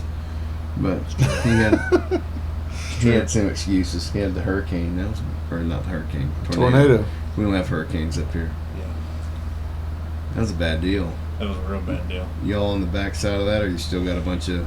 Oh, there's still stuff, but we're done with the Majority of it. working late, working till midnight, 1 a.m. on that stuff. Yeah, I knew that was tough on you. Yeah, the timing of it was just terrible. The timing too. was bad. I mean, The timing was bad. the whole thing was bad. It was like but, the week before Durhamfest, wasn't it? Like 2 weeks, yeah. Yeah. All right, what else you got, Caitlin? Now, was there any band or anything that started you guys out with music? Like influences? Yeah. Oh, that's a good one. There's a lot of... I'll start with Nathan here. Yeah. Go ahead. Oh, you're deferring? Yeah. No, do all the talking. Go ahead, Mom. Like we We're talking? trying to get you to talk more. Are we talking what influenced Durham or what influenced You us? Each other. You guys. Individuals. Yeah. Okay. That's Well, easy for me. That's I got. We'll start. Man, What do you cover? there's. Like I said, I'm a rocker and I'm a redneck. I mean, I grew up with. I remember being a kid, 4 or 5 years old, and Dad putting his record. The record player got put in my room. Nice. And of course, I'm just going through his That happened to me albums, too. Yep. you know, Same. and I'm talking a library of shit. Yes. Yeah. The Beach Boys, Yeah. Kiss, Merle Haggard. I mean, like I said, I love all the old country stuff, but I also love rock. Of course, the Beatles were in there, and then and Alabama. That's. I mean, as far as a kid, stuff. you know, Yeah. that's like. Those were some of the records that I was listening to in my room at 5 years old. Mm-hmm. And then, of course, as I got older, it starts changing. Well, then you but- get into the '90s. So right. The what was- 90s are just like. What was kind of your big? I mean, I bands was in a the 90s? huge Nirvana fan, which then rolled into Foo Fighters. I mean, Johnny's the biggest Nirvana fan I know. He just wants to start a whole Nirvana cover band, from what You I know, understand. I liked Nirvana. I like When I Nirvana hit you better with back that then. glove. I might need a shield. But Dave Grohl is just one of my favorites. Love Dave Grohl. Do people not like of all Nirvana. time. I mean, Foo Fighters tattoo for Johnny's reason. he's hatred of one of my Nirvana is favorite. legendary. Iconic drummer that turned into a great writer, songwriter. I mean, I love Dave Grohl. I Yes. love those Fighters of Foo, but Nirvana, I'm a bigger Foo Fighters fan than I am of Nirvana. their music Yeah. makes me cringe. Literally. Matchbox 20, I know but that's I've always. Of course, I'm coming off. Well, then I'm there's an the 80s 80s. guy. I was like- He's 10 years older than we are, You so know, he grew I'm up an 80s with guy, the so, power metal and my influences are Eddie Van Halen, George Right. Lynch, Yeah. Nuno Betancourt. The list is And see, I got in on kinda that long, but- later. Van Halen, which that's what got me into Van Halen was the 89 and Yeah. when they come out with Jump and all Yeah. that. Yeah, yeah. that was 84. But was it 84? Jump was released in No. 84. What was the one that came out in 89? That was their last big. 89 was They was on the commercials. first Sammy Hagar Yes. album. What was that? What That was called Three, that was was a it? great album. It was a good album. What's Great the album album. called? Wasn't it like a Roman numeral, or am I making that up? I can't believe I'm having a brain fart because it's one of my favorite albums of all time. Put it in the comments, people. You don't have to go back and produce it. Yeah. So you don't look it up. Dadgummit. 50 was it 5150? I think. Was it? I think it was 5150. Okay. Yeah, I knew there was a number. Right now, that's that's the 5150. Right now is the song I'm thinking about that they came out with. Greatest album, one of my favorite albums of all time. Of course, Def Leppard, Pyromania. But who are your big freaking like? awesome? If you could name top 3 guitar, well, let's. I hold on, just do this. did. Nuno Betancourt, George Lynch, Eddie Van Halen. So those are top 3. for you? Absolutely. Top 3 drummers, influence. I would say Dave Grohl, of course. Carter Beauford, from Dave Matthews. Yep. That dude's just got a wicked style. Does he And, still play with Dave? Yeah. Or? Man. Oh, there's a lot of them. Neil Peart. I will. There's always Neil. That's Neil like every drummer goes to Neil Peart, which he is. He's amazing. Man, I don't know. I'm trying to think the third one would be. Because you have I'll use Matchbox 20 as an example. I talk a lot of and great band. Chad Smith is a Chad Smith was solid fantastic. one. But you have a very interesting drumming style. Like, you don't do the same thing twice. This is something I learned about you a long time ago. You're not content to play the basic backbeat. Like Matchbox 20 is a great example. And I love the band. You turned me on to them, actually. I was really resistant to them, and you said, actually, you burned me the CD for More Than You Think You Are, the third album. You're like, You haven't heard the third one. I was like, yeah, you got to get past the first album. Because that first album did not do it for me. I was like, Right. I'm done. I can't handle it. And I still don't like that first album. But you burned me the third album, and I was like, holy shit, this is it. Phil Collins. Phil Collins is another one of my favorite drummers. He had a lot of good As a feel drummer. to it. Yes. As a drummer. Yeah, I'm not as He's got a familiar. very unique... When did you start writing drums, though? Like, as far as for original music, you played in some original bands before Durham. Oh, yeah, I started at a young age playing. I mean, I was trying to play in bands in 7th grade, you know, like all throughout. So, yeah, I was always... But you probably agree with me. Like, you don't repeat yourself a lot, which is interesting for a drummer, because a lot of drummers will just play the basic. I'm like that because I'm just not very, I don't play a lot of drums. So your instinct is just play that 4/4 beat, but you're always looking to do a little something and enhance it, which is something I've always appreciated about your drumming, is that it's really dynamic, and you have the ability to not just take things from soft to loud, that's easy, but it's to make the soft things interesting. And when you do ramp it up, to make what you're doing interesting. Yeah, there's a lot of dynamics. Well, and to that's stuff. probably extends from being in marching band, to be honest with you. I mean, You being think on so? the drum line, yeah, because that's the same thing. There's a lot of dynamics to a drum line. I mean, there's... You feel like There's a lot dynamics going on. that's one of the problems in my mind, is what's been lost with music nowadays. Like with pop music, even rock, all music. There's no dynamic.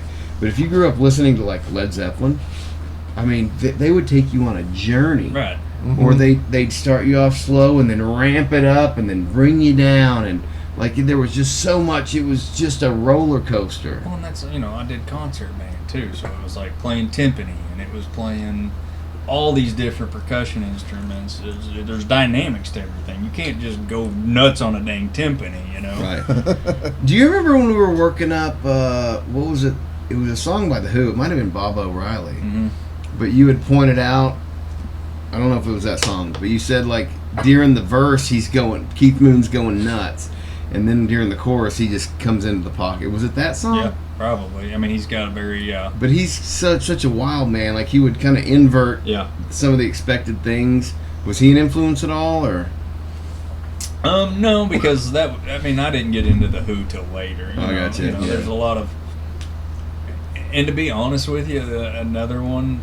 And this is my cousin. This is who I actually learned. I learned very young. I wanted to play drums. Like I just knew it from the time I can remember. And there's drummers in my family. I've got a cousin who played over in Branson for years and years.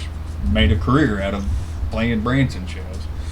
And then Lynn Beaver, who was my cousin, that he actually played for Oreo Blue. For quite a few years. He's the one I actually, like, I remember going to watch him and just, like, being awestruck of the drums. Like, that's what I wanted to do. And that's actually who I took lessons from on learning the kit. No kidding. So, yeah. He was a big influence on me. I just, like I said, I can remember being 4 years old knowing that's what I wanted to do. Isn't that wild how certain things... Yeah. Have you heard Scott tell his story about the guy that he learned harmonica from, or not that he learned from, but he saw a guy perform at a deal. He told us on the first time him and I went on Nicole's podcast together. He told the story of how they were at something. Do you remember his story where he was? I don't remember exactly where he was, but there was a guy that came out and played harmonica at this event. It might have been a church event, and Scott was just like, I want to know how to do that. But I think it's, growing up, I had my dad's record player in my bedroom, and I had a bunch of his old records. We had Alice Cooper, and of course a lot of Beatles, REO Speedwagon. Oh yeah, and that's another dude, one. we need to cover some REO. That would be. I like them. Time for Me to Fly is my favorite personally, but I'm limited in vocal range, so I can't quite That's do all hard. the I was 80s going to shit. say that's Time for me to fly. But I kind of grew up with my parents' foundation. My mom was into like Kiss and David Bowie, and my dad was into more Scorpions and Alice Cooper and that kind of stuff, and that was all good, and I loved it, especially the Beatles. I love the Beatles and Led Zeppelin.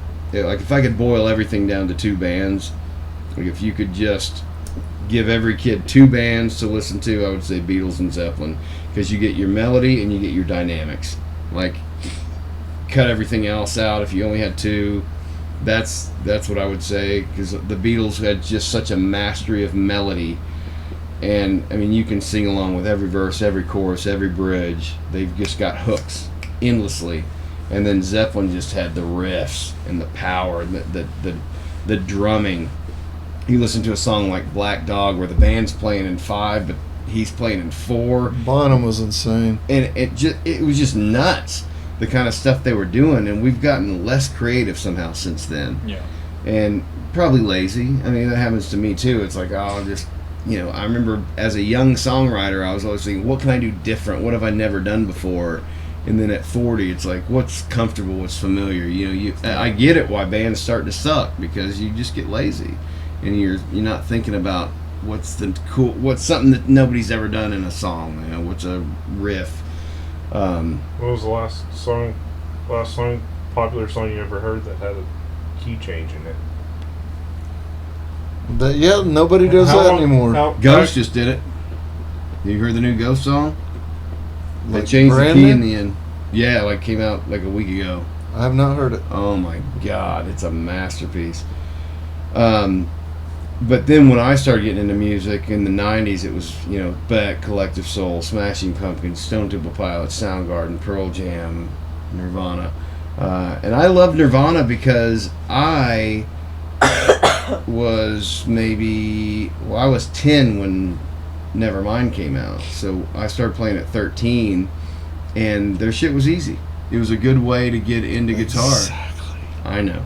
I get where you're coming from. And I still think Kurt was a great songwriter. I don't think he could have sustained it for long, and I think he knew that. I think that probably contributed a lot to his death. Like, I think when you get to that Maybe he level, ran out of...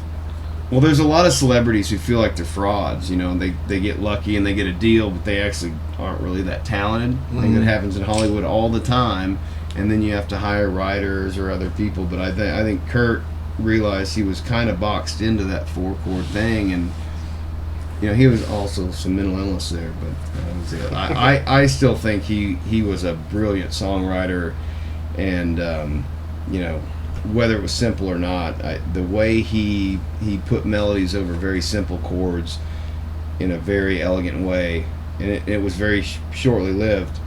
And then you had a ton of copycat bands, which I think cheapened Nirvana overall. Well, you're always good. So funny. I was watching a deal about Dave Grohl and that iconic "Smells Like Teen Spirit" entrance where he comes in, ka-chaka, ka-chaka. Yeah. Mm-hmm. He stole that, and he admits it. Like, he's talking. It was on one of his podcasts, and it was a funk band drummer from the 70s. I can't remember who it was, but he's talking to this drummer. He's in the podcast with this drummer. He's like, I don't know if you know this. The guy's like, yeah, I recognize it. He's like, I stole that from you. Yeah. And it was this funk band. It's a ba-ka-ka-ka-ka. Yeah. That's where he got that intro. But And it's everybody become one of- steals from everybody. Well, absolutely. You can only It's do... just a matter of, Right. like, as a songwriter, I'm stealing all my ingredients from all these other bands. And I don't want to call it... I don't necessarily want to call Borrowing. it stealing. It's That's why influential. influence is the word I was looking for. right. You I mean, that's like my style of drumming is from all these different drummers that I've but listened you to created that I your like. own. Right. Like when I listen to your drums, it to me sounds unique because I'm a drum listener. Like I like listening to bands just for the drums. Like, did you ever listen to Our Lady Peace? Mm-hmm. Like their drummer was just to me the best part of the band. Just the way he did it was different. Yeah. It wasn't the same. And as a counterexample, like Matchbox 20's drummer, I think is terrible. Like there's so many opportunities that he's just wasting because he's just playing this basic Well, beat. and sometimes it just depends on the song. Sometimes less is more too. I mean, there's always that part of it too. Sometimes you can overdo it, in my opinion. I mean, because there's some of our songs. Look at AC/DC. I could play drums for AC/DC. But what he does, what their drummers have done, has always just worked for that style. And I mean, Like, some well, of even less some is of our more. songs. Yeah, some of our songs. I'm not like it's very just Fill in the pocket. keeping that drive going. And yeah, I mean, there's nothing like extravagant about it, but it's just got that drive. You do what the song needs, and the more you do it, the more you learn what the song needs, I think. Yeah. And what to put on. I still think your masterpiece is Swoon, drum wise. Really. Drums on that song are just out of this world. I think I've always thought that. I really like his drums to Way Down. We were talking about doing that. Mm-hmm. But he also kind of bitched about having to play it last time I brought it up. Gary's a lazy drummer, though. Have you noticed this? Swoon's He doesn't like not working up lazy. new I'm shit. getting older. I'm getting He old. doesn't like having to work hard. Like some of those songs, like when we're done, I'm like gassed. You do have to work harder than anyone else. I'll give you that. We'll give you that. What about you, Nate? John Paul Jones. It's easy. John Paul Jones, man, the GOAT. Geddy Lee. Fresh. Can you sing like Geddy Lee? I can't play. I don't. I have no idea. Like, I don't know what it is. It seems bass players have like. There's being able to sing and play is a different animal. It is. You ever heard Billy Sheehan? That's pretty. That dude's insane. Insane. What about Flea? Were you ever a big? I like Flea. He's good. Flea's awesome. I love his He style. does a little slap busy. pop, He gets doing stuff a little going all crazy, over the but, place. you know. He's good, but he wouldn't fit in with like all what we do. Like he needs a band like that Yeah. to be able to. Yeah. Were you? I want to say Nathan wasn't the first guy we tried out. Do you remember the one dude that came out? And maybe this was for the August and not for Durham, but I remember we had a guy come out to try out bass who was really good, who was like a Flea kind of guy. And we had given him some demos to listen to, and we're playing the song, and the dude's just soloing over the whole thing. He's just Too much. Yeah, and it's like, bro, what are you doing? Like, you're just all. Was he kind of a? Did he have glasses? I remember, dude. Name This is wasn't 20 Ed- years ago. I His, remember what name, it his looked like. name wasn't Ed Elderby, was it? So I played with a guy. Because named, I played with that guy and he was like that. I played with It's a guy. annoying Crazy- when you have crazy- a bass player Crazy who's good, but all over the just place. not a fit for anything but a solo show. I played with a guy for a little while, kind of the same thing like what you were talking about, like just not, it wasn't a fit. Yeah. All very good musicians, but this guy Yeah. was named David, and I used to run around with him a lot back then. He had trying to think of his band's name. He actually ended up being in a really good band that fit his style, Mhm. but he was kind of that way Yeah. too. And there's a space for that kind of guy. It's just, Right. you know, He was actually an amazing bass player. you know. David, I can't think of his last name now. Anyway, and if I could remember the Bales? Yes. Yeah. Yeah, David Bales. Yep. I played a lot of shows with Bales. Not in the same band, but like he would, you know. Right, he yeah. was playing in a band. What was that band that he was in that was so... I was just trying to think. Who? Because they did that cover when Alien Ant Farm did Annie, Are You Annie, Okay? Are You Okay? They did a cover of that, and I mean, nailed Yeah. it. Like no, his he style, was phenomenal. His style of bass yeah, playing he really for was that good. was just amazing. Yeah, David Bales. I don't remember what band he was playing in. I can't remember the name of that band, but You're a really good, underrated bass player because you. One of my favorite things you do is in Thrill. You know, a little solo, little tasty solo. Like you're Nathan's really good at finding the space because there's. well, I think bass players don't, unless you are someone like Flea that just Yeah. goes nuts, you know. Bass players don't get the recognition. Like, people No, don't they don't. understand the bass is like, you got to have that solid bass player. But I've also played with bass players who are just root note. Don't.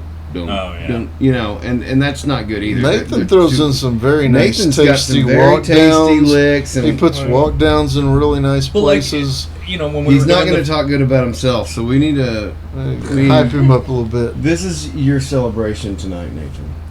think You're about highly underrated. it's just things like when we were doing the Foo Fighters cover, that very beginning. Da Yeah. da da da da da da da Yeah. da. Boom. Like Yeah, that yeah. getting that slide in there. Yeah, you know? yeah. It's little stuff that people don't think about. Yeah. But yeah, man. We love you, man. can talk. Oh. We can talk. He has that really nice walk down right before we get into the chorus. That's so freaking cool. Oh yeah. Well, the thing about being in a band for a long period of time is you just need reliability. You just need to know the people are going to be there doing what they're supposed to be doing. You know, because we've already established our roles long ago. Here's what we're all good at, and we're adding to it, and we're changing it, we're evolving. But like, I know that these three guys are gonna fucking nail. Well, Johnny is kind of hit and miss, but these two guys are gonna nail that fucking part every time. They know what they're doing. They're competent. They're good musicians, and they all make the band better. And I was telling this story on a pod recently. I was talking with Emma Mann. This comes out tomorrow. But I'm trying to get her to get into a band. So I'm like, no, as talented as you are, when you're just playing up there with an acoustic guitar, it just doesn't capture people. You know, and you need that. And I said I could record a solo album and play all the drums and all the bass and all the guitar myself, and it's going to sound flat as paper. It's just not going to have any dimension to it because it's just my tunnel vision of what it sounds like. You know, and my drums are obviously going to be very basic. My bass is going to be very basic, whereas he brings in his idea of this song, and that gives you a cross section of, you know, my vision.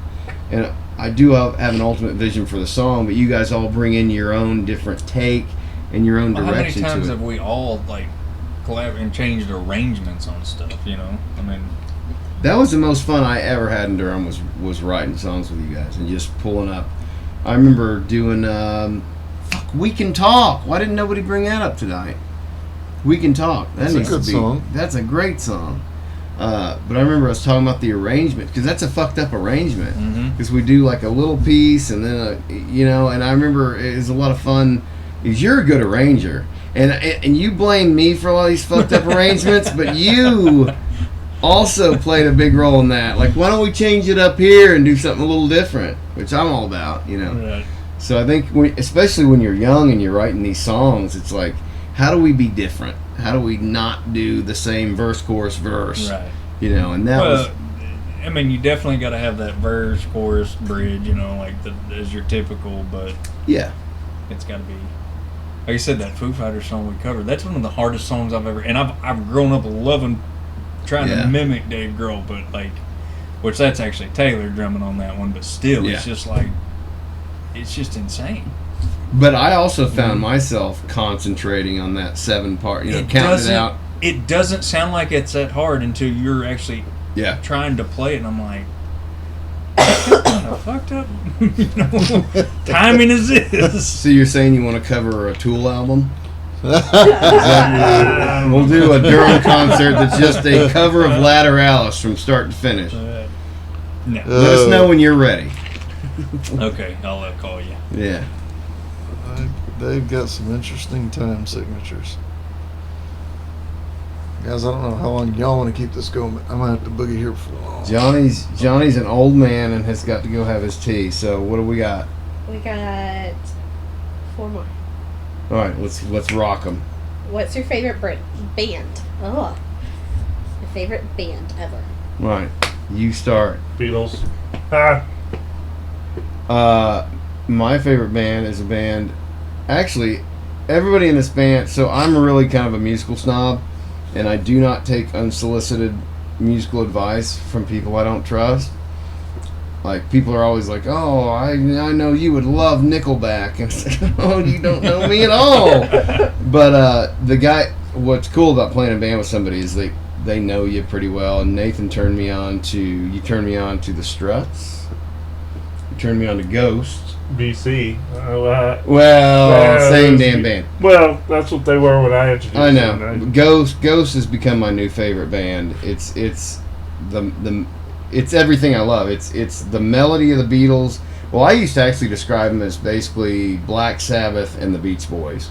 merged into one. Or you could even simplify that down to a baser like Beatles and Zeppelin. Like it's dynamic, it's heavy, but it's melodic.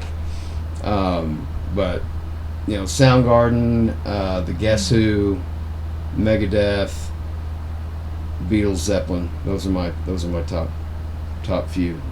But also Johnny turned me on to Iron Maiden, who I'd never really listened to much, and so that was something I was really grateful for because it really taught me a lot about harmony guitar, something we don't utilize enough, but we do utilize it. And then Gary turned me on not only to Matchbox 20 when we got me the More Than You Think You Are album, which is one of my favorite albums of all time. And honest to God, Matchbox is highly underrated in the scheme of music because their songs are just so. I don't know. They've got it's a weird mix of dynamic pop music that's just nobody else has been able to catch. And I'm not a fan of their drummer, but I love their like his melodies and the way he sings and kind of that rhythmic melodic thing is brilliant. And Gary also turned me on to Brad Paisley, who I'm not a big country fan, but that's another one that you turned me on. So just giving shout outs. So these guys know know what I'm all about. So I've learned a lot musically from being in a group with those guys. All right, favorite John. band. Mine's a lot shorter than your answer. I'm just gonna stick with Def Leppard as my all-time favorite, and Dokken a pretty close second. Wow. I have to put Cake in there. I'm kind of a nerd. I like nerdy music. I'm gonna have to go 80s because I kind of grew up in that genre from the 80s to the 90s. Van Halen, probably my 80s band. Then of course, Black Crowes.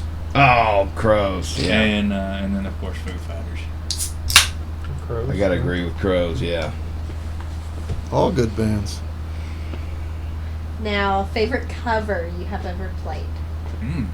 Ooh, that's an interesting. We were just talking about Interesting question. Favorite cover. I had a lot of fun playing Even Flow, man. That was a good one. I don't know. I don't like playing covers. I'm not a big fan of it, but I know people enjoy it, so I'm a lot more willing to do it now than I used to be. Oh my God, yes. I know, I was an asshole. But to be fair, when I grew up, like, we were able to do all original sets in the 90s. Like, that's what they wanted. They didn't want any covers. Like, I had to adapt from doing years of all originals to having to begrudgingly play covers. And now that I'm older, like, I get it. But that's something I think it comes with experience. Well, part of it is, too, like, I like playing these songs that, like, I'm like, oh, I really like this song. I really like his drumming on that. Like, yeah. I want to cover that. That'd be cool to cover, you know? That's kind of where mine. See, I always want to cover songs that are like a random track on an album that I love that nobody would know, and there's no point. No, and I'm with you, too. There's so many great songs, that don't get played that people just don't ever hear. I mean, I don't know if I have a good answer to that. What's your favorite cover?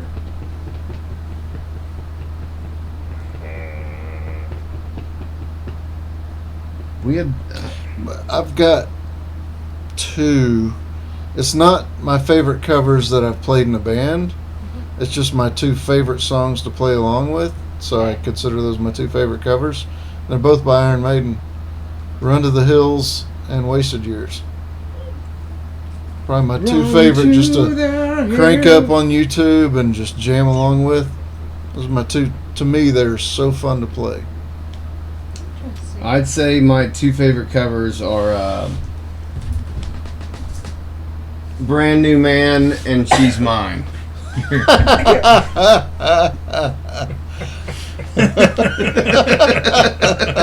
Those are the most fun I have playing covers. Well, you know, you get to be the drummer and play the guitar player. Fucked up that first one last time. I'm doing the build and everybody's looking at me like, no, you God damn it! I was having so much fun. I wasn't even paying attention. I watched the video of it too, and I could see you guys looking at me. That's how when you fuck up in this band, everybody just looks at you like, "Come on now," and then, Yeah, What's funny is Brad knows it. If I fuck up, Brad's the first one to look at me. Like, he knows before anybody. Nobody else will notice, and Brad's like, We've all gotten the stink eye. yeah. The stink eye. I'd say Hard to Handle and our version of Eastbound and Down. I figured that one was fun last time. It is a really fun, like, our version of that is just fun. Eastbound's fun. Yeah. I would say, now that you mention it, Hard Handle is by far my favorite cover. I love covering that one. And maybe I'm an arrogant prick, but I feel like our stuff is as good as the stuff we play a lot of times, and I'd rather play Durham stuff, but like Hard to Handle is a lot of fun to play, especially with Scott. Yeah. Playing up there. And I don't know if you guys feel this way too, but I feel like having Scott in, especially toward the end of a set, it all makes it's like having who was it the Beatles had in? Oh, they had Eric Clapton come in to record the solo for While My Guitar Gently Weeps, and they're in like a really shitty space as a band, you know, and they said when he came in, everybody was like on their best behavior and, you know, really trying to step it up because Eric Clapton's in the room, you know. And I feel like Scott elevates us in a way we don't even think about, because it's like, oh, we gotta look sharp. Scott's here, you know. Like, we gotta get our shit together. And it's not that we can't without him. It's just, it's almost like you have a guest over, you know. Yeah. It's like you just want to put on your best. Yeah. Now, since you like your whole album there, what's your favorite from Carry Me Home? When the Hero Dies, no question. I think you might agree with that. That was my favorite. What's yours? What's the album? Favorite He's got song? them right in front of him. Let me just do favorite Durham song. Yeah. Mine's probably, Hero Dies. From Carry Me Home, I'm going to say Daybreak. Daybreak. Johnny Solo in Daybreak.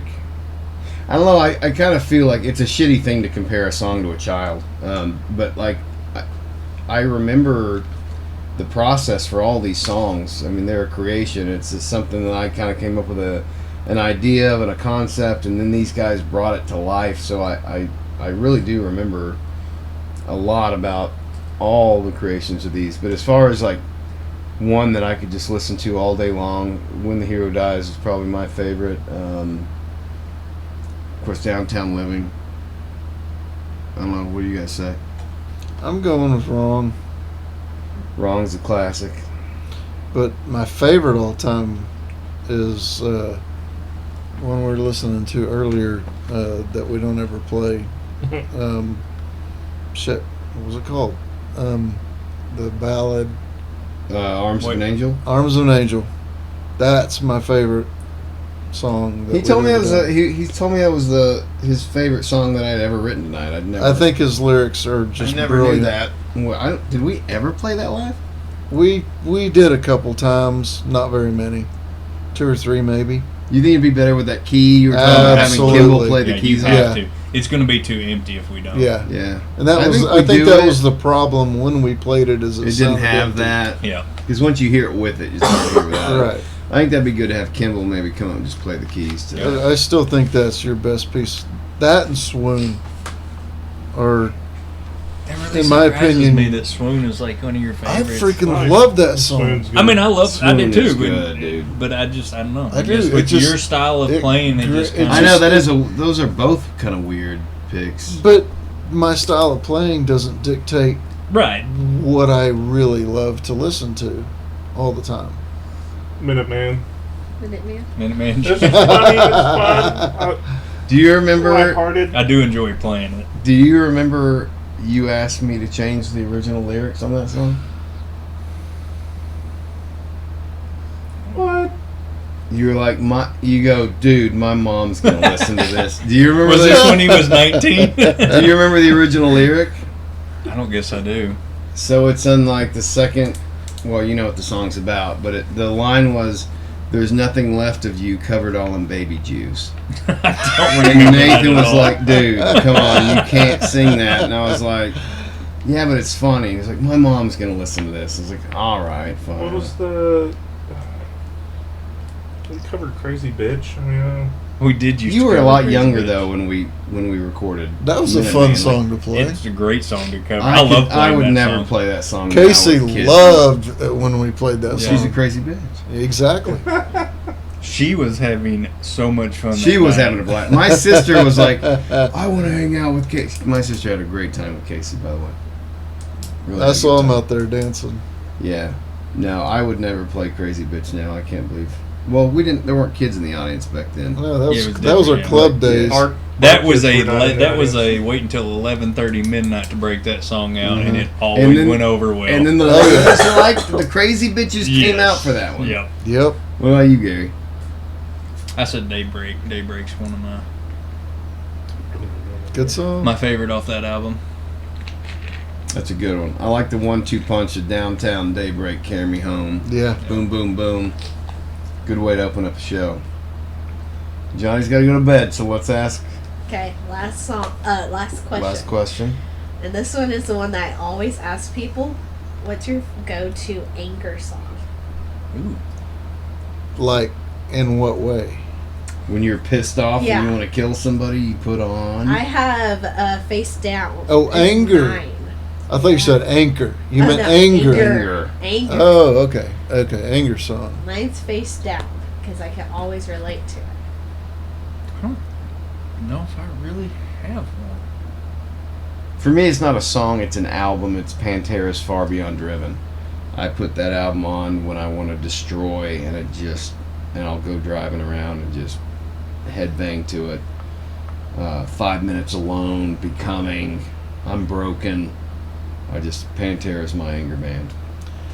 I have two songs that would probably fit that. If I'm really jacked up, it'd be either Poison by Alice Cooper or Spillways by Ghost. An anger song? Yeah. Really? How's that? It's good. Such a Just a lot of poppy- energy, just very energetic. Through the spillways of your soul. Just didn't seem like punching a brick wall to me. I love the song. I can punch a brick wall to Barry Manilow. I mean, that might be the sexiest thing I've heard a man say. I can punch a brick wall to Barry Manilow. Let's get t-shirts he writes on the that. songs that makes me want to do so. I think I've got it. You got an anger song? I don't really have a. I guess if I'm getting, What about a genre? Like, do you listen to metal or something when you get pissed? Or? I guess if I'm really amped up, I like Green Day.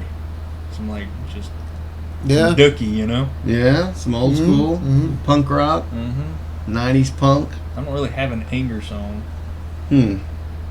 You're not a big metal guy either, though. No, I've never been. Never. Y'all, you guys, well, you were talking about influencing. You Yeah. know, like you guys did turn me on to Volbeat because I've never been big into like Yeah. any of the heavy, you know. Mhm. And I liked Metallica and things like Yeah. that, but I don't even really want to consider them like. They were very melodic metal, you know. I loved that sound. Yeah. Um, Because But Durham's yeah, you got a get- lot of metal elements to it. I mean, Right. between me and Johnny, Well, we're I don't all know. big metalheads. Trapped Under Ice by Metallica is a good one. Oh yeah. yeah, and yeah, you guys turned me on to Volbeat. Old Metallica. Like that, I never thought I'd really, but Volbeat, Oh, Volbeat's key. y'all got me on them. Yeah. I don't know. When I'm feeling a mood, it just kind of, the song comes to me. I don't know. You know, that moment. Nathan's Well, like go a through Buddhist phases, too, member of the like- band who's always just This is so zen. Yeah. so zen.